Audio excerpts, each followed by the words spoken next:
اعوذ باللہ من الشیطان الرجیم، بسم اللہ الرحمن الرحیم۔ چشمے پٹھوار ٹی وی کی طرف سے آپ کا میزبان مبین مرزا حاضر خدمت ہے۔ ناظرین، ہماری کوشش ہوتی ہے کہ آپ کے سامنے ہم ایسی نامور شخصیات کو لے کے آئیں جنہوں نے زندگی کے کسی نہ کسی شعبے میں نہ صرف اپنا نام کمایا بلکہ اپنے کام کی وجہ سے وہ اپنے علاقے کی بھی پہچان بنے اور اس دنیا کو وہ کچھ دینے کی تگ و دو میں رہتے ہیں۔ ہمارے آج کے مہمان ایک ایسے شعبہ زندگی سے ان کا تعلق ہے کہ جس کو دیکھ کر سوچ کر انسان تسکین کی بلندیوں پہ پہنچ جاتا ہے۔ میری مراد فن خطاطی، فن خوشنویسی سے ہے۔ ہمارے آج کے مہمان جناب صفدر حسین راجہ صاحب عارف القلم، یہ شاگرد خاص ہیں استاد محترم جناب خالد جاوید یوسفی صاحب کے۔ اس وقت جو پاکستان میں خطاطی کے حوالے سے حیات لوگ ہیں ان میں سب سے اہم نام جو ہے وہ محترم خالد جاوید یوسفی صاحب کا آتا ہے۔ اور خالد جاوید یوسفی صاحب جنہوں نے سیکھا ایک ایسی شخصیت سے کہ جن کو خطاطی کے حوالے سے پوری دنیا میں نہایت منفرد مقام حاصل ہے۔ میری مراد سلطان الخطاطین حافظ محمد یوسف صدیدی رحمۃ اللہ علیہ سے۔ ہمارے آج کے مہمان ہیں صفدر حسین راجہ صاحب۔ راجہ صاحب، ہم آپ کو اپنے پروگرام میں خوش آمدید کہتے ہیں۔ شکریہ جی، نوازش آپ کی۔ راجہ صاحب، ماشاءاللہ آپ نہ صرف خطاطی کے حوالے سے بلکہ آپ کی زندگی کے بہت سے پہلو ہیں۔ ماشاءاللہ شاعری کو دیکھ لیں اور اگر سپورٹس کے حوالے سے دیکھیں تو آپ کا ہاکی میں بھی ماشاءاللہ بڑا نام ہے۔ تو آغاز ہم کریں گے خطاطی کے ہی حوالے سے کہ یہ ایک ایسی چیز ہے خوبصورت لکھی ہوئی، اور یقیناً آپ اپنی زندگی کا تجربات ہمارے ساتھ آج شیئر کریں گے۔ جب آپ ایک خوبصورت لکھی ہوئی چیز کسی کے سامنے رکھتے ہیں تو کیا تاثرات ہوتے ہیں اگلے آدمی کے؟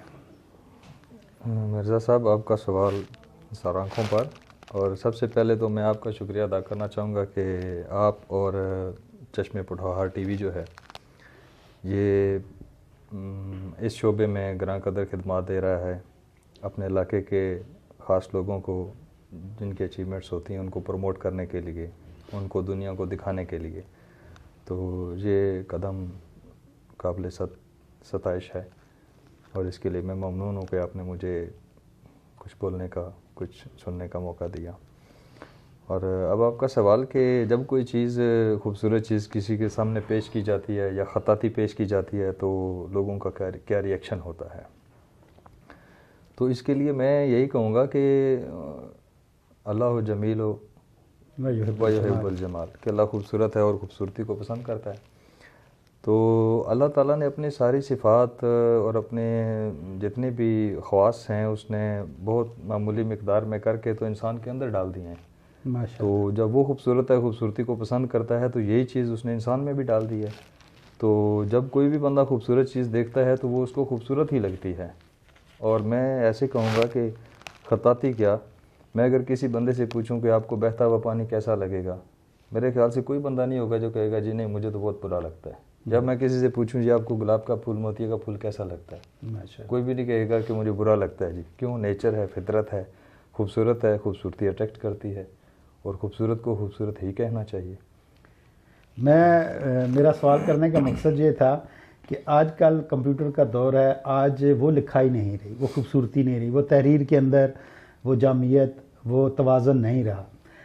اس دور میں جب بگڑی ہوئی لکھائی والے بیشتر لوگ ہیں اور خوبصورت لکھائی والے کم ہیں، تو جب آپ اپنی تحریر، خوبصورت تحریر کسی کے سامنے رکھتے ہیں تو کیا کسی کو کوئی حیرت نہیں ہوتی کہ اس دور میں بھی ایسے لوگ ہیں جو اچھا لکھنے والے ہیں؟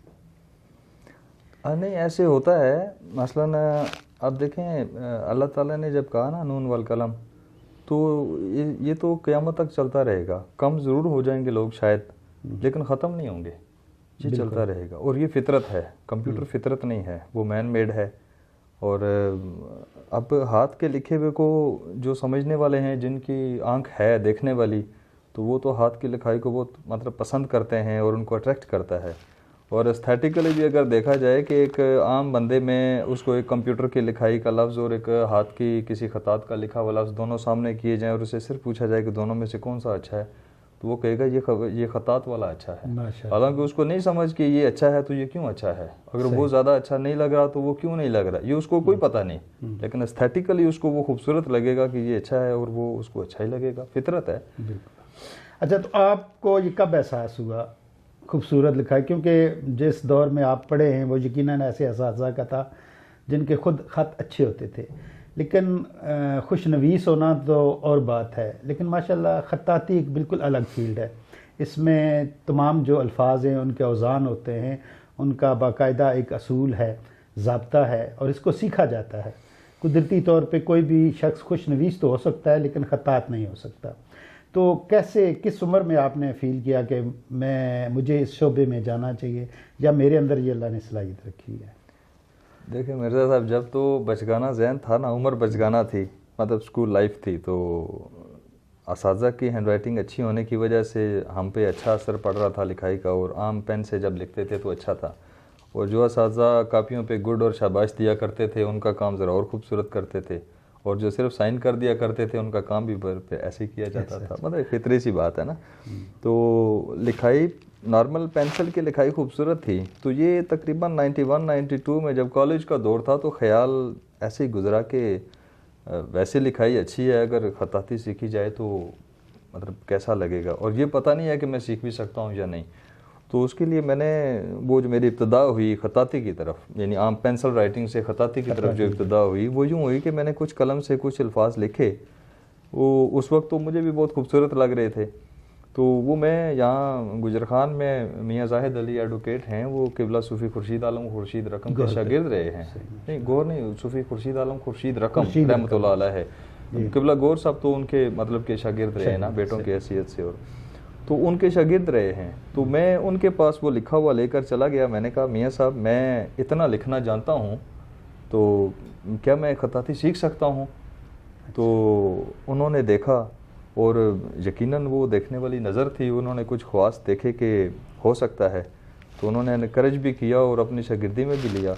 تو جو میرے ابتدائی سبق تھے وہ میاں زاہد صاحب کے ذانوِ تلمذ طے کیا تو وہاں پہ ہوئے، اور اس کے بعد پھر 18-20 سال کا پیریڈ جو تھا وہ غم دورہ میں گزر گیا، غم روزگار میں گزر گیا، تو وہ اس کے بعد پھر 2010 میں وہ میں نے ایک دوست سے خواہش کی، میں نے کہا جی کہ میں کسی بزرگ خطاط کا بیعت ہونا چاہتا ہوں، تو عموماً لوگ پیروں کے بیعت ہوتے ہیں، آپ نے بھی بیعت کی ٹھان لی؟ ہاں، وہ نہیں، وہ ایسے تھا کہ جب خطاط حضرات جتنے بھی تھے نا گزر گئے ہیں، ان کو لائف ہسٹری بندہ جب دیکھتا ہے، سنتا ہے یا پڑھتا ہے نا تو پتہ چلتا ہے وہ فقیر آدمی تھے۔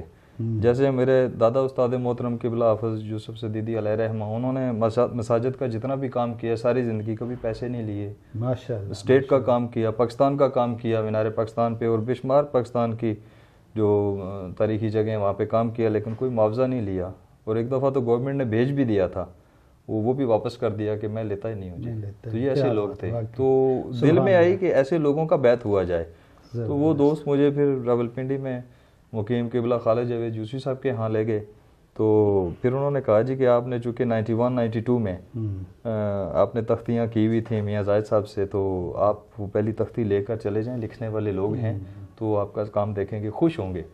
تو وہ میں لے گیا، لکھا ہوا، تو بس اللہ تعالیٰ کی طرف سے اور مہربانی ہو گئی، انہوں نے دیکھا، پرکھا، اور پھر کچھ میرے بارے میں سوچا ہوگا، میری تو نظر نہیں تھی کہ مطلب خام کہاں پہ اور کمال کہاں پہ، تو انہوں نے کہا کہ آپ اگلے ہفتے آئیے گا اور یہ الف سے دال رے تک جو ہے نا یہ سبق لکھ کے لائیے گا۔ اچھا، تو وہ پھر اندر سے پہلے دن کی بات ہے، یہ پہلے دن کی بات ہے، تو وہ اندر سے جو مرید تھا نا وہ بڑا خوش ہو گیا کہ چلیں ملنے کا بہانہ مل گیا، ہفتے کے ہفتے ملاقات رہے گی تو کچھ شخصیت بنتی رہے۔ تو یہ شخصیت بنانے کے حوالے سے گیا تھا، تو میں اکثر اس بات کا اعتراف کیا کرتا ہوں کہ یہ جتنی بھی خطاطی میں کرتا ہوں یہ مجھے ویسے ہی مل گئی ہے۔ میں یہ بھی کہوں گا وہ جو دوست آپ کو لے کے گئے تھے ماشاءاللہ یہ ان کا بھی کمال ہے، ہاں جی، اگر آپ ان کا بھی نام بتا دیں وہ کون دوست تھے تو یہ بھی بڑی اچھی بات ہے۔ ہاں وہ محترم ہیں گجر خان سے، اپنا عبد الرحمان تابانی صاحب ہیں. اچھا ماشاءاللہ، وہ بھی بڑے نامور خطاط ہیں. ہاں جی، وہ استادوں میں سے ہیں ماشاءاللہ. زبردست. تو خالد جاوید یوسفی صاحب کے پاس جب آپ بیت ہو گئے، پکے پکے بیت ہو گئے، کیونکہ مجھے خود استادوں سے ملنے کا بڑا موقع ملتا رہا ہے، تو ماشاءاللہ واقعی ان کے پاس جائیں تو ایسے لگتا ہے کہ ہم کسی درویش کے پاس، کسی صوفی بزرگ کے پاس آ گئے. خطاطی کے حوالے سے تو وہ گائیڈ کرتے ہیں، رہنمائی بھی کرتے ہیں، لیکن عام جو زندگی کے معاملات ہیں، مذہب کے معاملات ہیں، دین کے معاملات ہیں، ان پہ بھی ماشاءاللہ ان کا جو اپنا زندگی کا نقطہ نظر ہے وہ بڑا پختہ ہے اور بڑا وہ رہنمائی کرتے ہیں. تو میں اس حوالے سے کہوں گا کہ استاد محترم کی کوئی بات. سر جی میں آپ کو بتاؤں کہ قبلہ استاد محترم جو ہے نا، وہ ایز سچ جیسے لوگوں کی نظر میں کوئی پیر ہوتا ہے یا کچھ اس طرح کا بیعت ہونے والا اور پیری مریدی کا چکر ہوتا ہے، ایز سچ ہے کوئی نہیں ہے. یہ میرا دل تھا جس کو میں مرید کرنا چاہتا تھا اور میں ان کے پاس چلا گیا. تو زرخیز زمین زرخیز ہونا تو پھر اس میں پھر بہاریں آتی ہیں. جو بویا جائے وہ اچھا ہوتا بھی ہے اور پھل بھی دیتا ہے. شخصیت سازی سبجیکٹ ہے جی. میں آپ کو بتاؤں کہ خطاطی کے علاوہ وہاں پہ جانے سے شخصیت سازی سبجیکٹ ہے. شخصیت بن جاتی ہے، اور جس کی شخصیت نہ بن سکے اس کو کم از کم دیکھنے والی وہ نظر مل جاتی ہے کہ کسی لفظ کو کیسے دیکھا جاتا ہے، کیسے پرکھا جاتا ہے. تو یہ انہی کا ہی ہے. میں تو وہ ایسے کہوں گا کہ میں گلیاں دا روڑا کوڑا تو محل چڑھایا سائیاں، تو بس انہی کا ہی ہے. کیا بات ہے ماشاءاللہ. مظہر مراز صاحب، آپ ماشاءاللہ آپ کے خطاطی کے نمونے جو ہیں وہ ہمارے ناظرین کو بھی اسی ویڈیوز میں ملیں گے. ماشاءاللہ آپ بہت سی نمائشوں میں، ملک کے اندر تو کم و بیش پورے پاکستان میں اور غیر ملکی نمائشوں میں بھی آپ کے فن پارے جاتے رہے ہیں. تو یہ ایک بڑا لمبا سلسلہ ہے اور بڑا ایک خوبصورت تجربہ بھی ہے. خوبصورت بھی ہے، شاید کچھ اس میں میرے خیال میں تلخیاں بھی ہوں.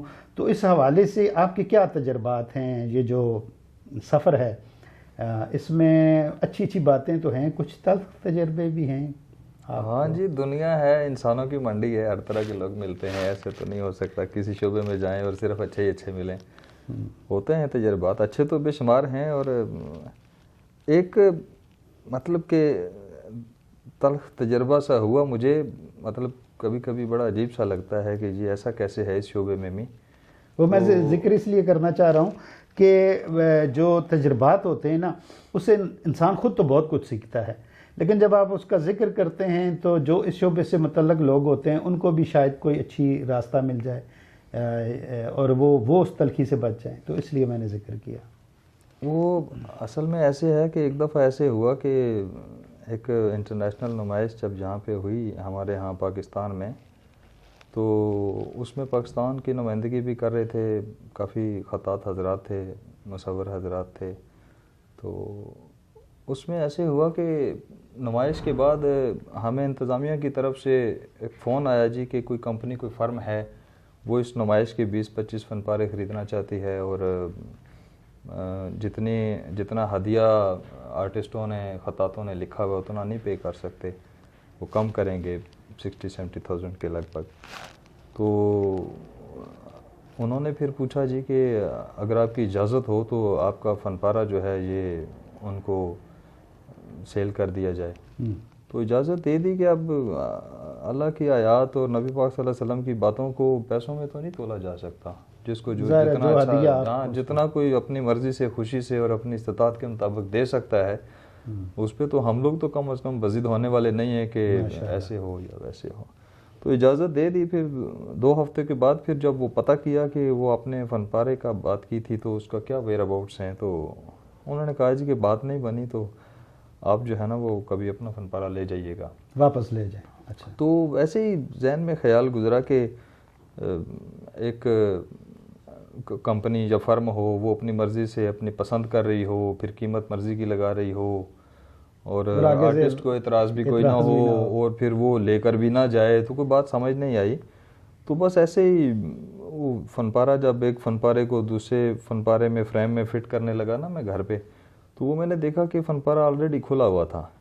تو اس فریم کو کھڑا گیا تھا. ہاں، پہلے اس پروسیس یہ والا ہوا کہ اس فریم کو کھولا گیا، جس کو پسند کیا گیا تھا اس میں سے کیلیگرافی نکالی گئی اور وہ کیلیگرافی نکالنے کے بعد ہائی ریزولوشن پہ اسکین کر کے پرنٹ کر کے تو ایک دوسرے فریم میں لگا کر تو فرم یا کمپنی کو دے دی گئی اور آرٹسٹ کو فن پارہ واپس کر دیا گیا. 60-70,000 انتظامیہ کو لے لیا گیا اور یہی والا کام تقریباً 20-25 بندوں کے ساتھ ہوا.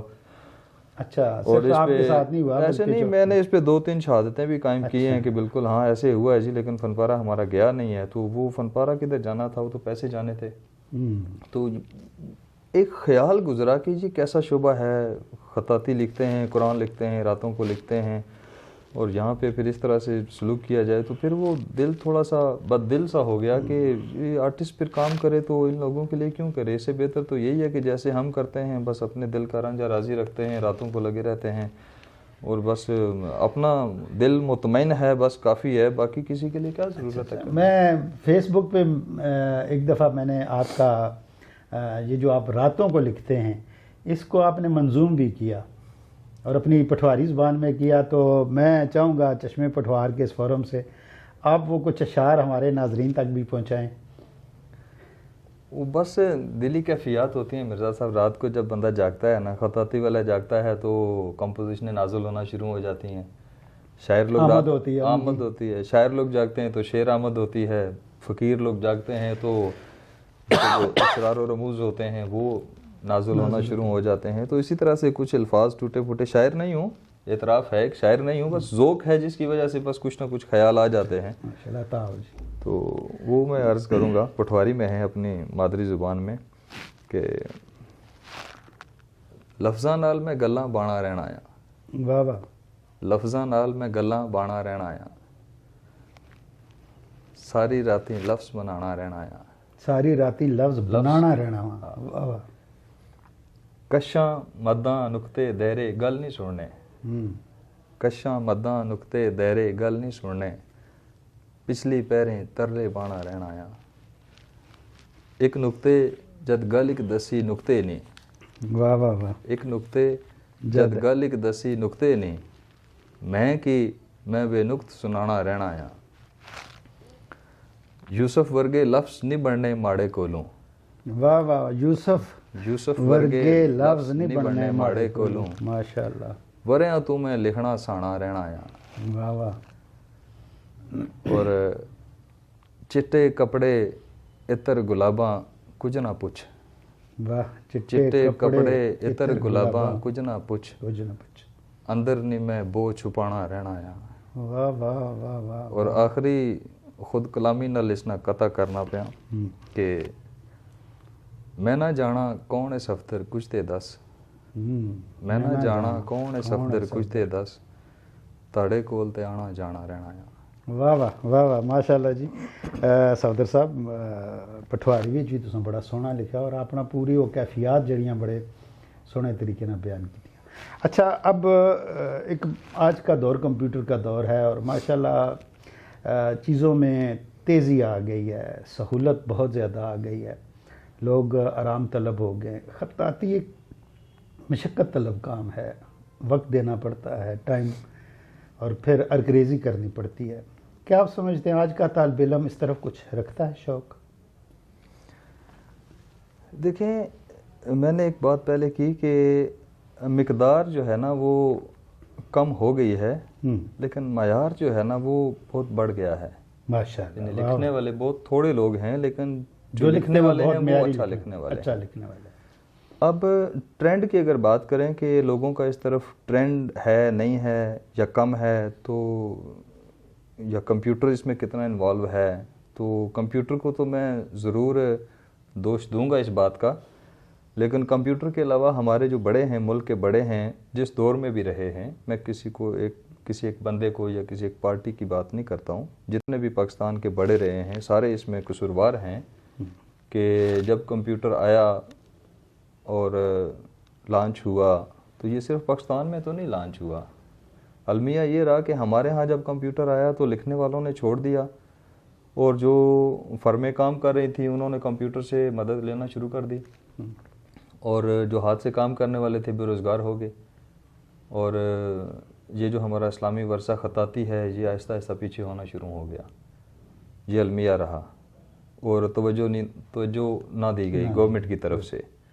اب میں کبھی کبھی سوچتا ہوں کہ آج کے دور میں اسلامی ممالک میں بھی اور یورپین کنٹریز میں بھی کتابیں تو کمپیوٹر ہی لکھتا ہے، اس میں کوئی شک نہیں. ہمارے ہاں بھی کمپیوٹر سے لکھی جاتی ہیں، لیکن انہوں نے اپنے اسلامی ورثے کو بچا کے رکھا ہوا ہے. انہوں نے اسکولوں میں اس کو رائج کیا ہوا ہے، ان کی تعلیم ہوتی ہے، تربیت ہوتی ہے، پروجیکشن ہوتی ہے، ساری چیزیں ہوتی ہیں. انہوں نے اس کو چھوڑا نہیں ہے، اور اس وجہ سے ان کی تاریخ بڑی ہے، ہماری تاریخ چھوٹی ہے. تو ہمارا المیہ یہ رہا کہ کمپیوٹر کے آنے کی وجہ سے ایک تو گورنمنٹ کی طرف سے سہولت ختم کر دی گئی اثاثے کو بچانے کی، اور دوسرا لوگ بے روزگار ہونے، ان کی مجبوری تھی، لوگ بے روزگار ہو گئے تو انہوں نے اور شعبہ ہے زندگی میں اپنے روزگار کے معاملات تلاش کیے اور شروع ہو گئے. تو یہ کمپیوٹر کا دوش ضرور ہے، لیکن گورنمنٹ نے جب اسلامی ورثے کو سنبھالا نہیں اور اس کی طرف توجہ نہیں دی تو وہ بھی اس میں برابر کی قصوروار ہے. بالکل ایسا ہے. اگر ہم انفرادی حیثیت سے دیکھیں، ماشاءاللہ آپ بہت اچھے خطاط ہیں اور پورے ملک میں جانے جاتے ہیں. آپ ہمارے نہ صرف پٹھوہار گجر خان، ہمارا آپ فخر ہے ماشاءاللہ. کیا آپ یہ جو ایک خوبصورت فن ہے اس کو زندہ رکھنے کے لیے آپ بھی کوئی صحیح کر رہے ہیں، آپ بھی کوئی کوشش کر رہے ہیں؟ ہاں جی، کرنا پڑتا ہے، اس کے علاوہ چارہ کوئی نہیں ہے. جب اس نے کہہ دیا کہ وہ کہا نا ہمارے بڑوں نے کہ ہر ایک سے اس کی رعیت کے بارے میں سوال کیا جائے گا، تو ہم سے پوچھا جائے گا کہ یہ صلاحیت میں نے دی تھی، یہ ساتھ لے کر آ گئے ہو، یہ تو لوگوں کو دے کر آنے والی تھی، تو ہمارے پاس کوئی جواب نہیں ہوگا، کوئی جواب نہیں ہے. تو اس وجہ سے اس کو ہاں سکھا رہا ہوں میں. میرے پاس الحمدللہ اتوار والے دن کچھ دوست احباب ہیں جو گھر آ جاتے ہیں سیکھنے کے لیے، تو ان کے لیے ہم الحمدللہ اور فی سبیل اللہ حاضر ہیں، سکھاتے ہیں، میں ان کو سکھاتا ہوں. اور پھر کچھ دوست احباب ایسے ہیں جو پاکستان کے دوسرے شہروں سے تعلق رکھتے ہیں اور وہ نہیں پہنچ سکتے، تو وہ اپنے اسباق جو ہیں وہ مجھے ڈاکخانے کے ذریعے بھیج دیتے ہیں، پوسٹ کرتے ہیں، وہ باقاعدہ پوسٹ کرتے ہیں، میں ان کی اصلاح کرتا ہوں اور ان کو ڈاکخانے کے ذریعے واپس بھیج دیتا ہوں. اور اس کے علاوہ کچھ دوست احباب ایسے ہیں جو اس دوری کو اور اس دیر والے نظام کو، تھوڑا سا دیر سے ہوتا ہے نا، الیکٹرانک میڈیا زیادہ تیز ہے، ڈاک کا نظام تھوڑا سا آہستہ ہے، تو وہ ای میل کے ذریعے مجھے سبق بھیجتے ہیں اور میں ای میل سے ان کے اسباق کو پرنٹ کر کے ان کی اصلاح کرتا ہوں، پھر ان کو ای میل بیک کر دیتا ہوں، اور وہ اس طرح سے سیکھ رہے ہیں. اور اس کے علاوہ جو ایک اور الحمدللہ اور فی سبیل اللہ کاوش ہے، وہ یوٹیوب پہ بہار نستعلیق ایک چینل ہے خطاطی سیکھنے کا، جس میں سارے اسباق کی ویڈیوز بناتا ہوں ایک ایک کر کے، چھوٹی چھوٹی، تاکہ کسی پہ گراں نہ گزرے، ٹائم کے حوالے سے بوجھ نہ بنے. تو اس کے ذریعے الحمدللہ نہ صرف پاکستان میں بلکہ بیرون ملک جو ہیں لوگ نستعلیق سے، اردو سے ذوق و شغف رکھنے والے، وہ سیکھ رہے ہیں الحمدللہ. فیڈ بیک ملتا ہے کہ آپ ماشاءاللہ بہت اچھا کر رہے ہیں. تو یہ اپنی طرف سے کوششیں ہیں، چونکہ اس سوال سے بچنا ہے، سخت سوال سے، کہ مالک پوچھے گا ہم سے کہ یہ میں نے تمہیں دیا تھا، تم ساتھ لے کر کیوں آ گئے ہو؟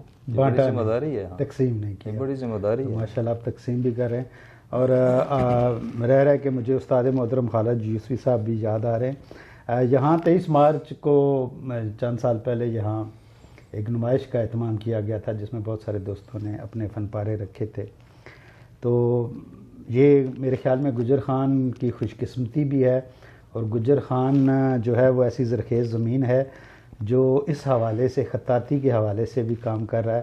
تو میں چاہوں گا کہ اپنے اس پلیٹ فارم سے جو گجر خان سے، خطاطی سے تھوڑا بہت شغف رکھنے والے دوست ہیں، کچھ جو ذہن میں آپ کے جو کام کر رہے ہیں، اور اس کے فروغ کے لیے چاہے وہ 5% 10% جتنا بھی اپنا حصہ ڈال رہے ہیں، ذکر ہو جائے کچھ دوستوں کا. ہاں جی، یہ تو استاد محترم قبلہ خالد جاوید یوسفی صاحب کی طرف سے گجر خان کے لکھنے والوں کے لیے ایک دعا تھی. انہوں نے کہا تھا کہ شاد باش خوش نویسان گجر خان، شاد باد خوش نویسان گجر خان. اور وہ اکثر اس بات کو مینشن کیا کرتے ہیں کہ گجر خان سے سر جی کے پاس 12 بندے ہیں، تقریباً 12 بندے ہیں جنہوں نے باقاعدہ ان سے شاگردی اختیار کی، پھر کچھ نے کتنی کی یہ اپنے اپنے وہ صحیح ہے، نصیب کی بات ہے، لیکن 12 بندے تھے جنہوں نے اچھا کیا.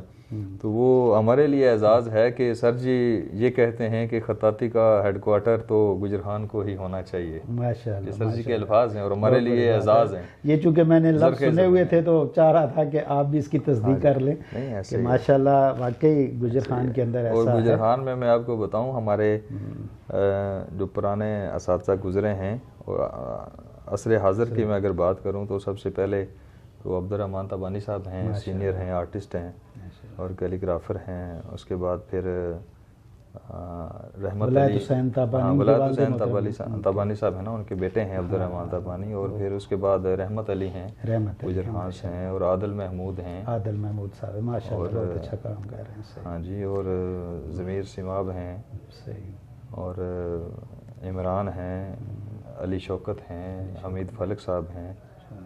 اور مطلب کہ اچھے کام کرنے والے ہیں. اور یہ اعزاز کی بات ہے کہ یہ اتنی زرخیز زمین ہے گجران کی، نہ صرف خطاطی کے میدان میں سمجھ لیں بلکہ مختلف شعبہ ہے زندگی میں. جب گجران کو آپ پرکھیں گے تو بے شمار جگہ ہیرے موتی ملیں گے. بالکل ایسے ہو ہی نہیں سکتا کہ اس میں نہیں ہے. ماشاءاللہ جی. ہماری جو زمین ہے خطہ پٹھوار کی، یہ زرخیز ترین ذہن لوگوں کی زمین ہے. یہاں سے بڑے بڑے نایاب ہیرے جنہوں نے اپنے فکر و عمل کے ساتھ، اپنی محنت کے ساتھ اس دنیا کو کچھ دیا ہے، اور ناموری نہ صرف خود کمائی بلکہ وہ فخر بنے ہمارے اس خطہ پٹھوار کا، ہمارے علاقے کا، پورے پاکستان کے لیے، اپنے والدین کے لیے، اپنے اساتذہ کے لیے. ناظرین اکرام، ہمارا آج کا پروگرام محترم راجہ صفدر حسین صاحب کے ساتھ تھا، جو بہت خوبصورت خطاط ہیں. انشاءاللہ ان کی زندگی کے اور بھی شعبے ہیں. کسی اگلے پروگرام میں ان کی جو زندگی کے باقی رخ ہیں اس پہ بھی انشاءاللہ تفصیل سے بات ہوگی. چلتے چلتے آپ سے گزارش کہ ہمارے چینل چشمے پٹھوار ٹی وی کو ضرور سبسکرائب کیجئے اور بیل آئیکن بٹن کو ضرور پریس کیجئے، تاکہ جو ہی ہم نئی ویڈیو، نئے پروگرام، نئی شخصیت، نئے ٹیلنٹ کے ساتھ اپنے اس چینل پہ ہم آئیں تو اس کا نوٹیفیکیشن آپ تک مل سکے. کسی اگلے پروگرام تک کے لیے اپنے میزبان مبین مرزا کو اجازت دیجیے. اللہ حافظ.